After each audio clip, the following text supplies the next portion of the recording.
आपके लिए और भी की है। असल में क्या है कि आईएमडी की एक रिपोर्ट आई है। प्रोड्यूसर साहब एक बार मेरे को बताइएगा कि हमारे साथ मेहमान कौन से जुड़ रहे हैं और उनसे हमें किन से बात करनी है, एक बार जरा सामने मेरे डाल दीजिएगा। और आईएमडी का जो बयान आया है उस बयान के ज़रिए हम ये मान के चलते हैं कि अप्रैल से लेकर जून तक की जो गर्मी है वो काफ़ी ज़ोरदार रहने जा रही है। और इसी गर्मी पे बातचीत करने के लिए हमारे साथ मेहमान जुड़ रहे हैं। मेरे दोनों सहयोगी भी हैं, अभिषेक और अशेषा भी हैं। उनसे भी हम आगे चल के वो भी अपने अपने क्वेश्चंस पता करेंगे। बातचीत करने के लिए हमारे साथ इलारा कैपिटल के सीनियर एनालिस्ट रुपेश सांखले हमारे साथ जुड़ रहे हैं। रुपेश भाई नमस्ते, थैंक यू वेरी मच।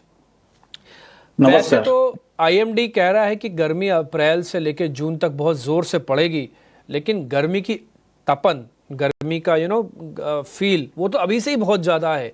अभी तो अप्रैल शुरू ही हुआ है, आज तो 1 अप्रैल है और मुंबई में तो इस बार रिकॉर्ड गर्मी भी पड़ रही है, मैंने सुना है ऐसा। एक बार आपका व्यू पॉइंट सर, आईएमडी जो कह रहा है उसी तरफ आप भी ऐसे ही सोच रहे थे और इसका इम्पैक्ट क्या आएगा सर?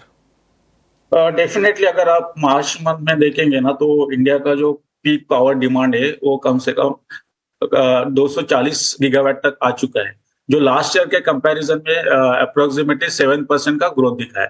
तो लास्ट ईयर का अगर पीक डिमांड दिखेंगे समर के टाइम पे वो हाईएस्ट में 255 गीगावाट गया था। तो हमें लगता है कि इस टाइम पीक डिमांड वो 265 270 गीगावाट जाएगा। तो definitely there is a shift हो रहा है और पावर डिमांड भी बढ़ने का चांसेस बहुत ज्यादा है।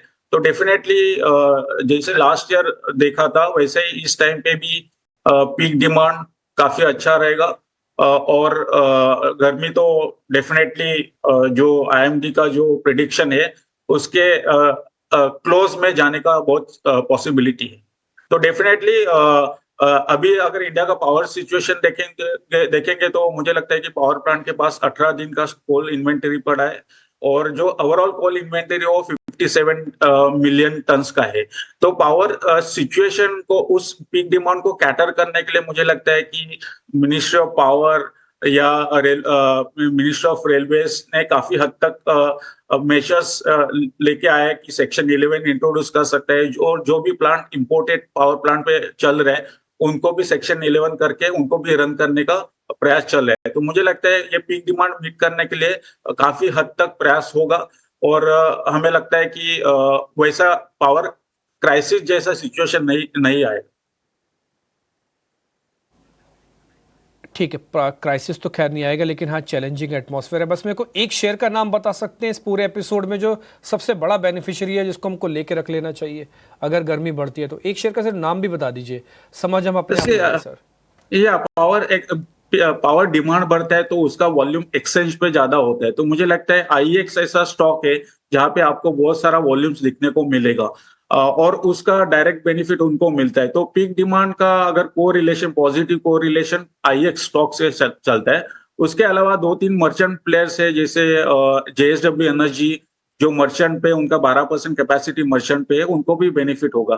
बट आईएक्स के लिए वॉल्यूम काफी अच्छा बढ़ेगा इस अगर पीक डिमांड 270 गीगावाट अगर पहुंच जाए तो डेफिनेटली आईएक्स के लिए पॉजिटिव।